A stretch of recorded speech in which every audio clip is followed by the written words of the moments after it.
This is Johnny Cat. Welcome to the Guns, Games, and Monsters channel. Today we cheese the Godskin Noble in Volcano Manor using what I call the Sleep and Bleed cheese. This strategy requires you to use a bleed weapon, such as the Bloodhound's Fang curved sword. You can also use the katana. We are doing this in order to get a +10 magic weapon in the early game. You'll want to use the Bloodhound's Fang Bloodhound's Finesse skill, so practice this on the fire monk guarding the door. Here you can see me use the skill to easily defeat the monk. When you first use this skill, you slash upwards, then do a backward somersault, putting some distance between you and your target. You must then immediately follow up with a strong attack to perform the Bloodhound's Step attack, which teleports you forward in a move that is impossible for the boss to parry or evade. You will also need a few sleep pots. Each sleep pot requires the Fever's Cookbook 1 to craft. 1 mushroom, 1 cracked pot, and 1 Trina's lily. The cheese, or strategy, is simple. Hit him with a sleep pot, avoid his lunges and swipes until the sleep takes effect, then hit him with the katana or Bloodhound's Fang curved sword in a manner which procs bleed. In the video you can see me clearing out some of the furniture. Keep in mind that after you hit him with the sleep pot, he will likely still be able to get off a few swipes at you, so throw the pot, then dodge back and out of the way. Sometimes you will have to hit him with 2 sleep pots.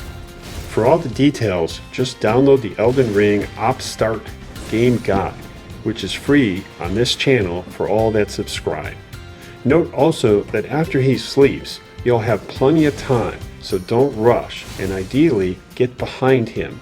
Trigger the Fang skill and follow up strong attack, then throw another sleep pot at him. Throwing the pot at him from behind will give you more time to avoid his attacks, as he will have to turn around first. In almost every case, after you hit him with a sleep pot, the Godskin Noble will be able to launch some attacks. In addition to that, sometimes you'll have to hit him with 2 sleep pots. So, after you see that he is asleep, I recommend that you first position yourself behind him, then launch the Fang's initial skill, then select the strong attack on your controller, which teleports you forward into him with a strong attack. Then immediately throw a sleep pot at him from close range. Don't get greedy and try to hit him again. Then dodge backwards and to one side in order to avoid his attacks. And be aware that you may have to throw a second sleep pot at him to get him to sleep.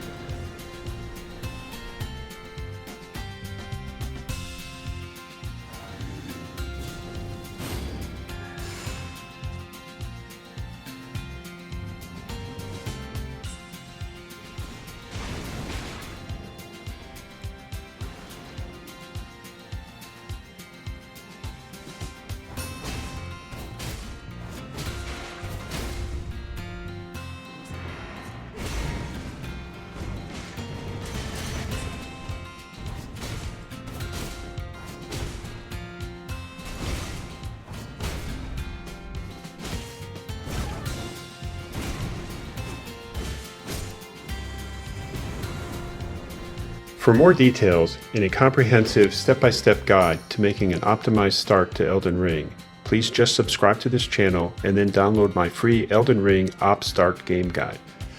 Many people help me produce this free guide, and we feel it is one of the fastest and most ideal ways to start Elden Ring. There are no glitches, and following the guide will help you experience the game, especially the NPCs and their quests, in the order the developers intended.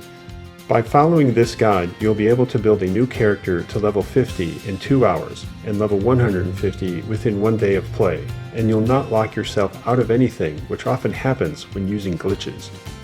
My guide and the videos on this channel strive to make the games easier for you, so use it to find some of the best boss strategies and cheeses, and specifically learn which spells and weapons are particularly useful against each boss. I'm always trying to improve, so please make comments if you wish to contribute anything and/or suggest any corrections. Thank you for viewing. Please return often to the Guns, Games, and Monsters channel for much more content. What are you waiting for? A kiss goodbye?